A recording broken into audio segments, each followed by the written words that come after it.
Hi, guys. Welcome to Pop Culture with Fee. And I'm just going to discuss some of the interesting things that I ran across this week. Beyonce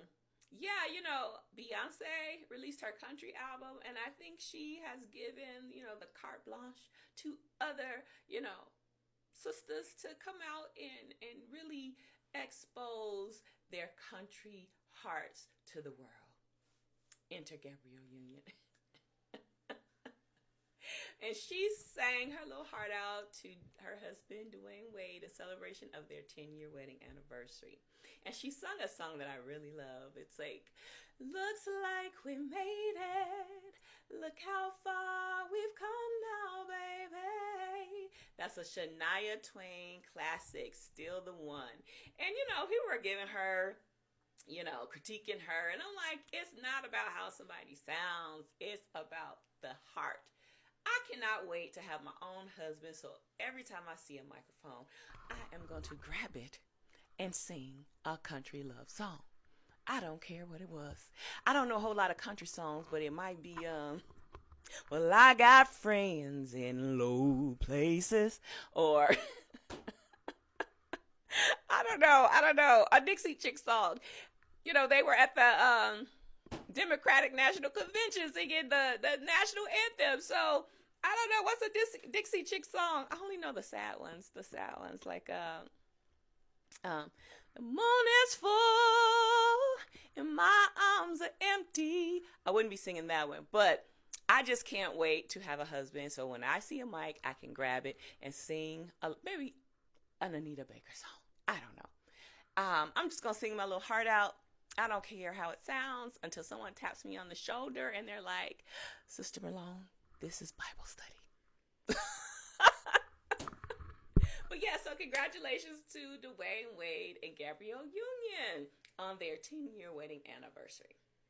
So, to a kind of darker story of wedded, it's not bliss, but there is a documentary on Netflix about the late football player Steve McNair, and it's called Untold: The Murder of Steve McNair. Now, this story was like sent shockwaves through like the sports community and just the nation back in 2009 when 36-year-old Steve McNair was murdered by an apparent murder suicide, and the perpetrator being his girlfriend, except Steve McNair had a whole wife and kids and all this other stuff. And he was found in a condominium that, once you watch the documentary, one of his friends refers to it as a cat house, which is basically this condo, like a bachelor pad or whatever for the married guys to bring their other women to. And the documentary is only like 58 minutes long, and so it starts out talking about his illustrious career with the Tennessee Titans, their near Super Bowl win, and then all the highs and lows of his career, his coach, and then it introduces his best friend. They call him Gaddy, Robert Gaddy, and he was his business partner, and they allude to some type of financial improprieties with Gaddy.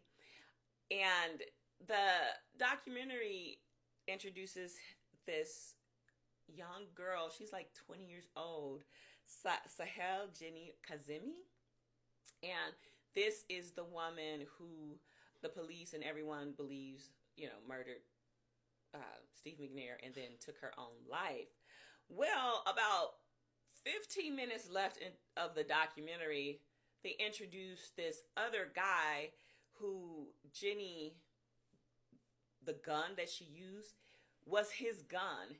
And this guy was a convicted murderer, felon who was out, and the police took his word basically that he sold the gun to Kazemi, and they never really followed up with him as a suspect.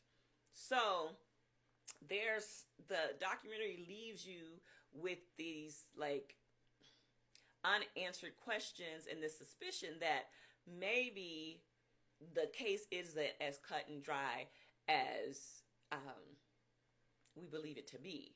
So, if you're a football fan, or even if you're just someone who's interested in like law or law enforcement and detective work, yeah, check it out. It's really, when I think of it from a woman's perspective, it's very sad, you know, because he left behind, you know, his wife, his boys, you know, a mother and all that stuff, and he, you know, died intestate, so there was some kind of contention about the will and stuff.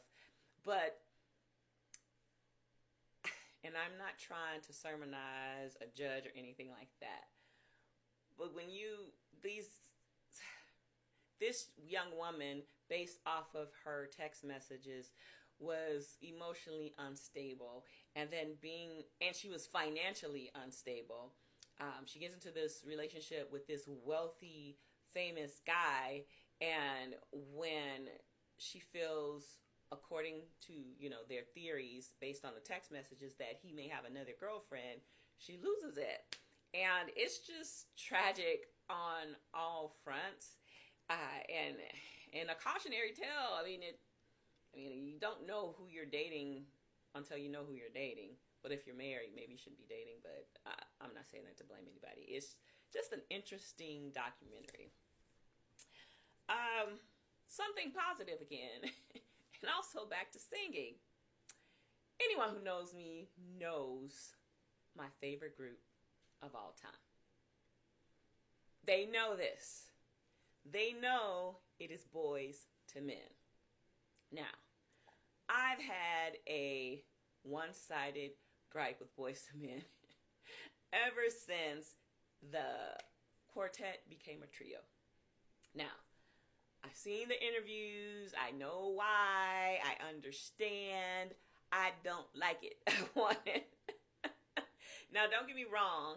Boyz II Men, the trio, sound amazing, but there's just something saucy missing when you don't have that baritone, when you don't have that, baby, I'm sorry. Please forgive me.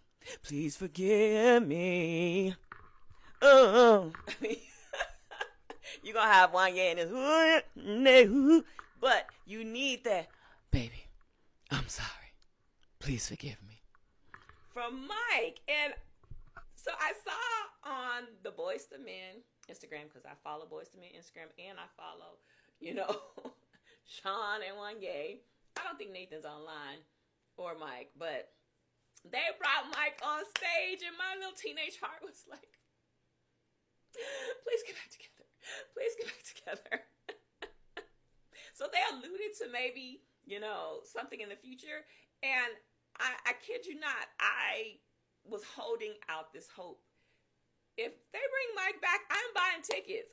I don't care. I don't care where they are. I'm going to fly there, and I'm going to see Boyz II Men, all four, with that baritone. I want Mike to tell me, baby, I'm sorry. I'm sorry I left the group. Please forgive me. Yes, and I'll be there. Last on the list of topics for today, I just randomly started to think about the low vibrational plate lady. I know the person who was doing the talking and who got all the publicity and the backlash was Stormy, I think, not Stormy Daniels, Coach Stormy.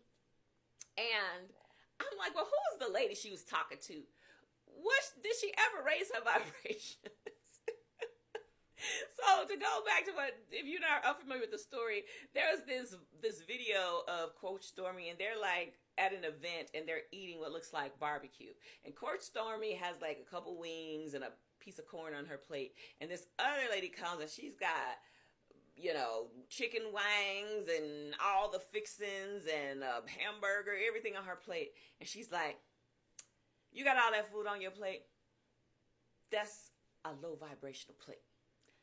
I wouldn't eat a plate like that. And the lady's like, well, that's what they gave me.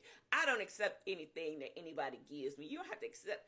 So the whole thing was like, what the heck's a low vibrational plate? But it turns out the lady with the low vibrational plate is Tammy Price. So I found her on the TikTok, and she was working out, and she seems to be selling some like nutritional drink, which I believe that's what Coach Stormy's product is. Like she, she has what do you call them? Like salespeople that sell like nutritional products. But yeah, she had a lot of followers and making content, and she looked fit and happy. So hey, I think she raised her vibration, honey. She don't eat off paper plates no more. That's it in This Week in Pop Culture with Fee. Put your comments down in the comments.